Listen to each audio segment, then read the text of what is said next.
Well, thanks for coming. I was hoping somebody would show up. So I'm finishing off the Working Together program that's been running for about 4 years throughout Landcare, New South Wales.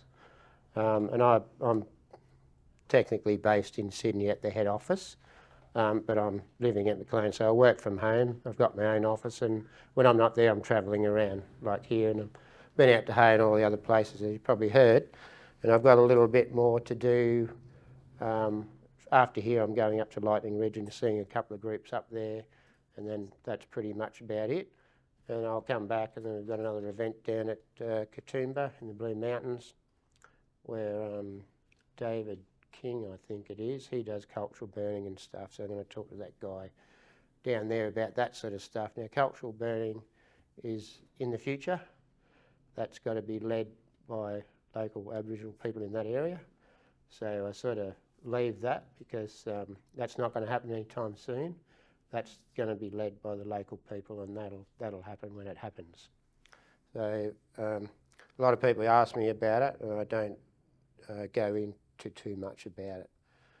So does that go one or two? I think it's two. So we had a Working Together program, and we put out 40 small grants, and they were $2,000 each. So out of that, all those groups run their own workshops or events. So in those events, we had culture days out sharing knowledge. This is the special part about working together. So Landcare's got the door open for our people, and I say to my people, don't miss this opportunity. And I say it to Landcare people, don't miss this opportunity. And I'll tell you why a bit later. So I have a whole bunch more pictures. I've only got some up here. So, you know, when you walk through country with local Aboriginal people, they start to tell you about bush food and plants, and like you've just heard, the grasses. It all starts to come into context. And what's actually happening is you're starting to be connected to the land as well. Because we've had all the disasters, the floods, the fires. We're all in the same boat. When it burns, we're all going to burn. When it floods, we're all going to flood. So it's really your country too now. It's our job to teach you how we look after country, how we used to look after country. And that's still alive. We've got rangers here today that have just kicked off. They've been going for a little while, which is great. I was a ranger for 8 years up in Githabul country, up near the Queensland and New South Wales border. You know, going through lantana this high, fields of it, and I mean fields, with a brush hook, cutting tracks and using a splatter gun to kill it all off, and then burning it, running the cool burn through there. So 8 years of that. So, you know, there has been 40 odd projects or events where they've been sharing that knowledge. And these are some great ones. They had events where they were talking about the trees, they were talking about language, they were talking about how to record sacred sites or artefacts that you find. And in those projects, they're saying, look, don't be scared of finding an artefact and reporting it. No one's going to take your land off you. You know, and I've heard that many a times, and in my whole life, I've never heard an Aboriginal person say they wanted to take anybody's land. They don't actually, most of them don't really want to actually own the land. They just want to have access to it and be able to go on it without asking somebody. And that's where native title comes in. They get all this land back and they're allowed to access it, but you know, other people come in with MOUs and then they've got to go and ask them again. So I'm not a fan of MOUs or ILUAs, Indigenous Land Use Agreements, because that you make an agreement for them to come back onto country. And that's another story. So, you know, they've spoken about borings and burning practices, traditional land management, and that's one of the benefits that Landcare groups are going to get out of working with Aboriginal local people in their area. And I'll go into that a bit after, and I'll talk about how our people do see the landscape and what you're hopefully going to see in the future. So, going backwards.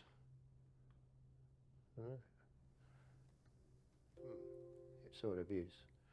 So we were at the gathering, a state gathering, not long ago, as some of you might have been there. I can't see anybody in this room that might have. We were talking about how the next program would look. So we've got the 59 million, as I've mentioned, and part of that's that working together program. So that's where we're going to implement 11 Aboriginal engagement officers. We're going to start with 4 to start with. We're going to get that right and slowly introduce the rest. And we're going to work with each network or region to figure out what they want and how they want it. We are not going to tell any region or network how it's going to be. And I put up about 3 options. One was New South Wales Landcare oversee that officer, or the regions or networks oversee that officer, or possibly LLS can work with those regions or networks to oversee that officer. But if you've got another idea that works, I'm sure we'll do that. As long as it works and everything gets done, we're happy to do whatever those regions or networks want. We want both sides to be happy. I want my officers to be happy, and I want the Landcare groups to be happy. And it needs to work. When everybody's happy, it'll work fine.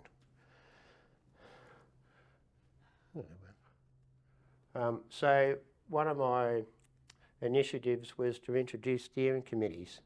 This is my way of opening the door to Aboriginal people to have them come into Landcare. And like I said, this is an opportunity for both of us, and neither of us should miss it. And I say to my people, don't let this opportunity go by. Landcare's got the door open for you. So we've got 2 pilot steering committees going at the moment.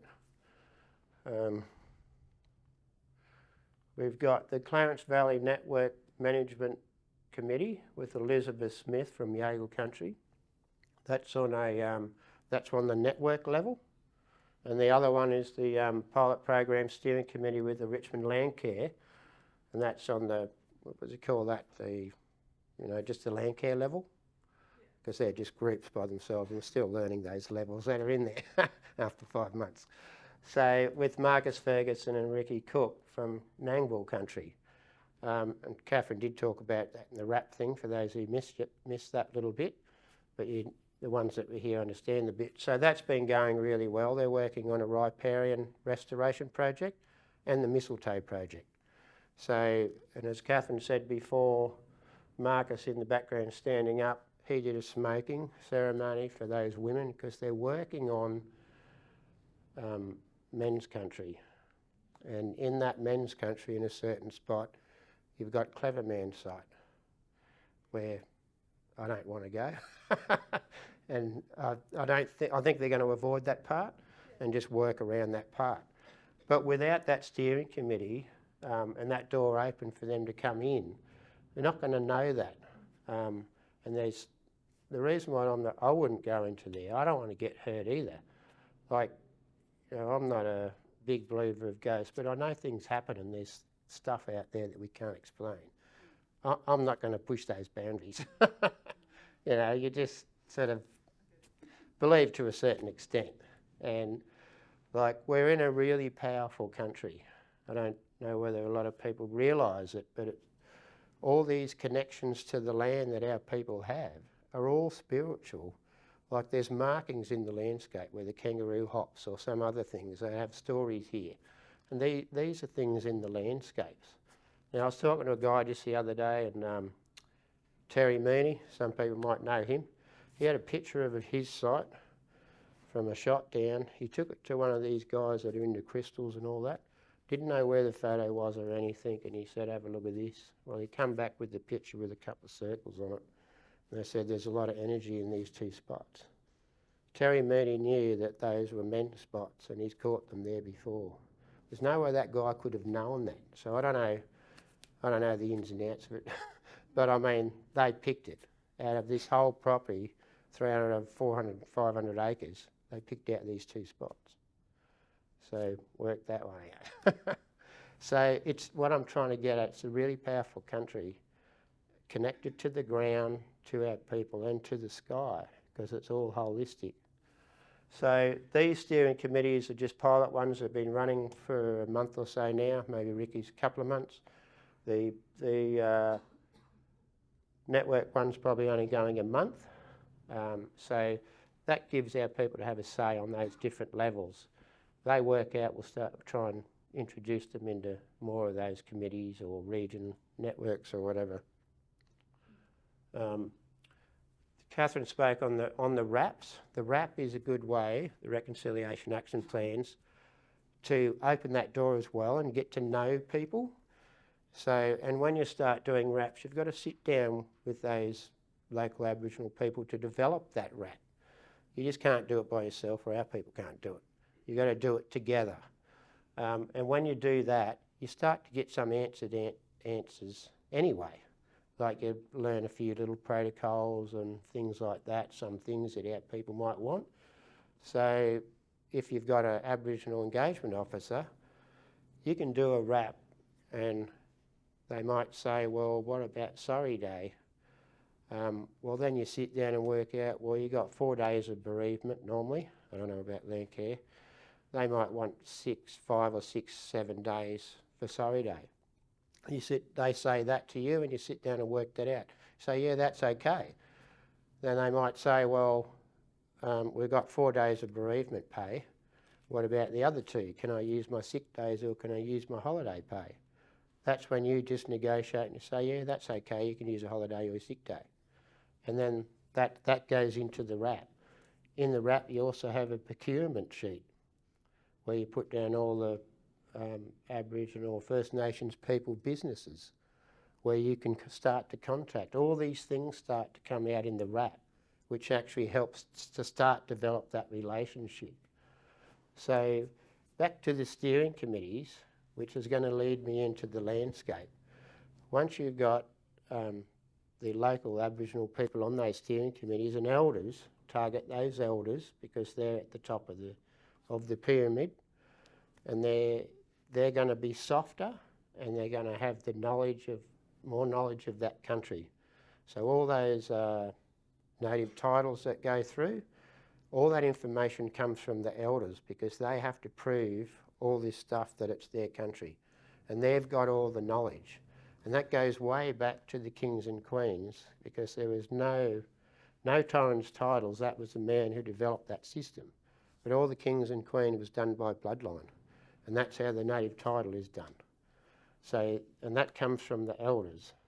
All that knowledge about that country, the songs, the languages, the stories, and that's how they get native title. So when you've got those elders on your steering committee, you go to you might say Auntie Joan's going to be on your steering committee for the project. You say, oh, Auntie, why don't we go meet at the coffee shop and sit down so I can tell you about our new project. So you go to the coffee shop and you just sit down. It doesn't have to be hard, it doesn't have to be like really strictly official. You just go and meet Auntie at the coffee shop and you just sit down and tell her about your project. Then that's her opportunity to have input into that project. So you might say, oh, we're going to put trees along the riverbank and we're looking at casuarinas and, gums. Auntie might say, well, instead of just looking at those two, why don't we look at the other Indigenous ones that are going to feed the birds and the animals? What you're going to get is that other perspective. Because everyone can't think of everything. If you've got 10 people in the room, someone's going to think of something that you don't. And it's the same as that. But you're going to be looking at the landscape through First Nations eyes. And that's going to be completely different. So I do a bit of cultural burning. I only do it privately for private women or private property. I don't go out and do it all around the rest of the place. So when I'm looking at the country is what I'm hoping what will happen in the end with you guys. Once that door's open, you've got the steering committee and they start to get out on country with you to do those jobs. That's going to take a bit of time. Leave them at the planning stage, they'll learn to trust you, then they'll start to step out and get slowly involve other people, maybe younger people, maybe school children and stuff. That's when they start to talk about the landscape. They start sharing little bits and pieces. It's not going to be everything in the first year. It's going to take time to build up the relationship and trust. And that's where the steering committee comes in. That's a way of opening the door, having them come in, start building that trust. It's going to take a couple of years before they really start to trust you. That's then that when they're on country with you, they're going to start sharing bits and pieces about the landscape. It's like those grasses that you just saw. Like she's walking along just sharing that knowledge about the grasses. So when I do burning, I could go out in country with you for an hour and I'll bet you'll come back looking at it differently. You won't be looking at it the same. So when you look across what you call gum tree country, you've got all your gums. And if you keep looking across that landscape and it starts to go up, all of a sudden there'll be a stop of those gum trees and it will change from gum trees, say, into ironbarks. And the ironbarks will start climbing up the hill. So when that changes into those ironbarks and you go over there and look, there'll be all these rocks there. They're not in the gum tree country because the ironbarks push the rocks up out of the ground. And they're ironbarks and they're hard because that's where the lightning gets into the earth. Lightning's got to get into the earth. We have power running around us, electricity. The earth got electricity in it. That's how it gets in there. That's why the ironbarks are really hard. And that's why they push up the rocks.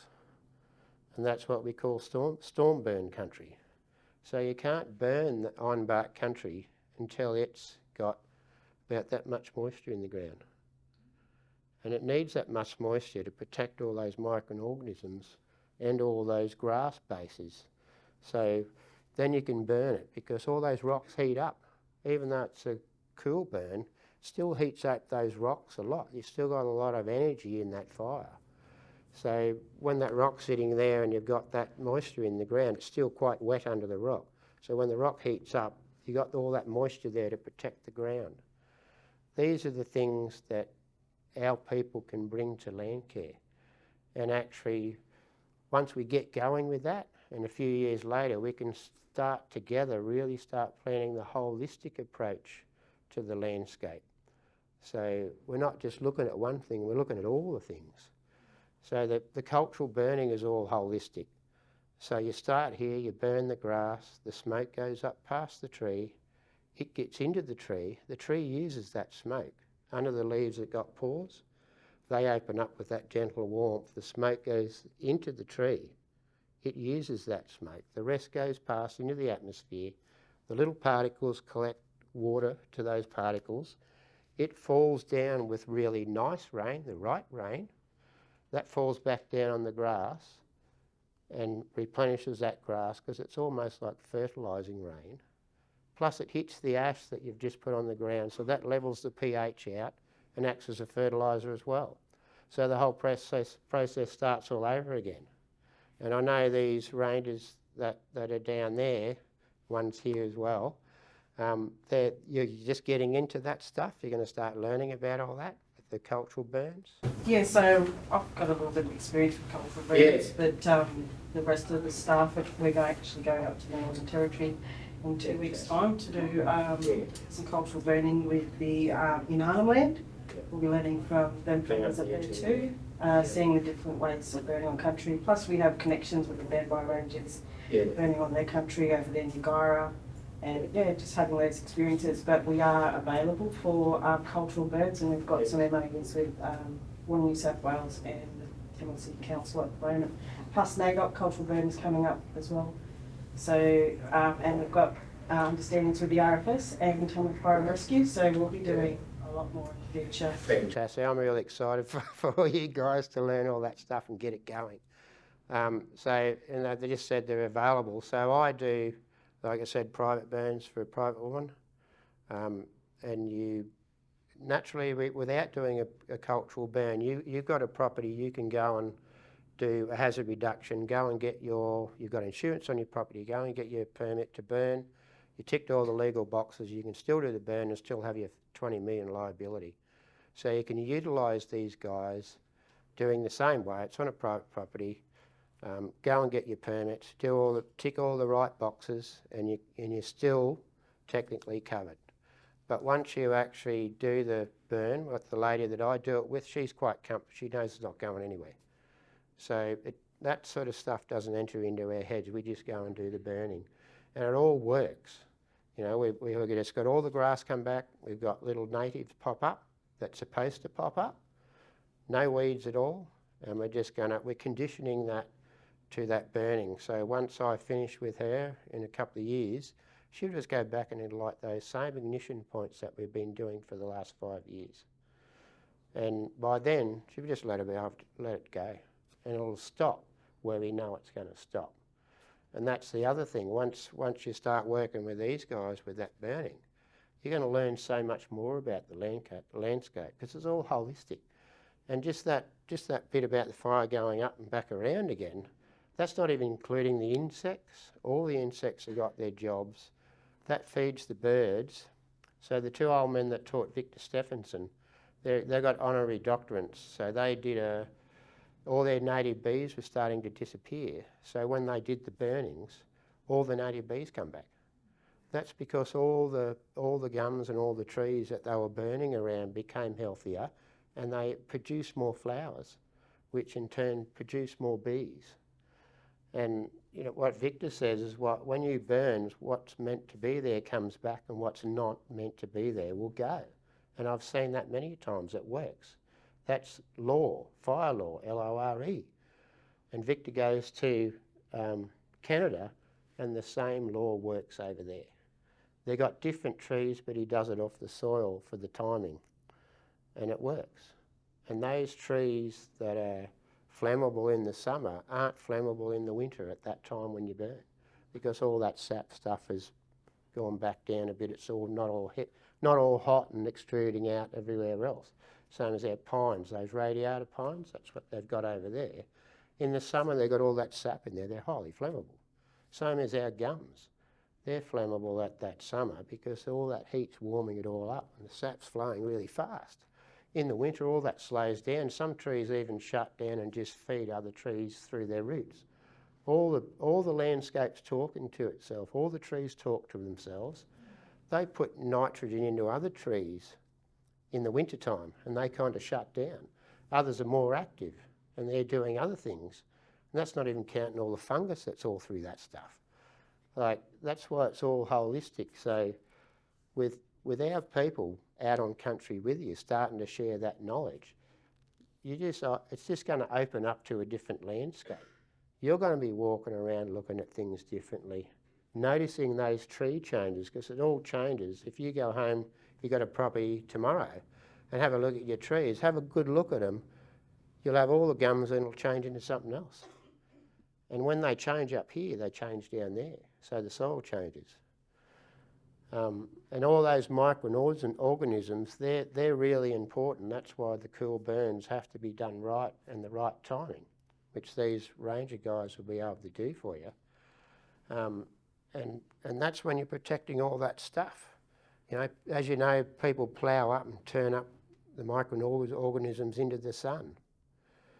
They start killing them off. Well, you don't really have to do that. And I said before, I can plant 1,000 trees with one match.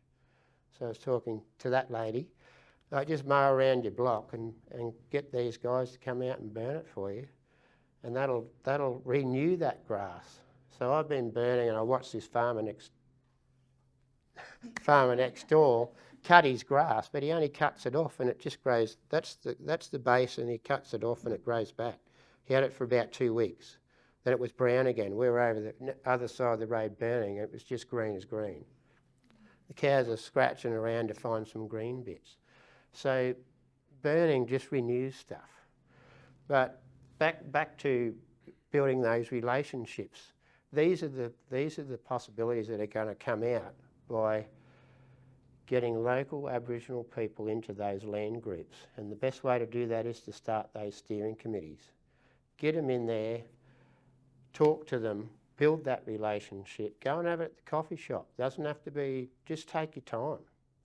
And the same as, yep. I was just going to say, would you say also that if there are already established Aboriginal Landcare groups as well, to reach out to them and we'll look for them on the Landcare website in your local area as well? Yep, start that procurement list and put those groups on there. So these rangers, they do spraying, they've just offered you to do some burning, put them on the list, you know. Fit that burning in with them. That's a private thing.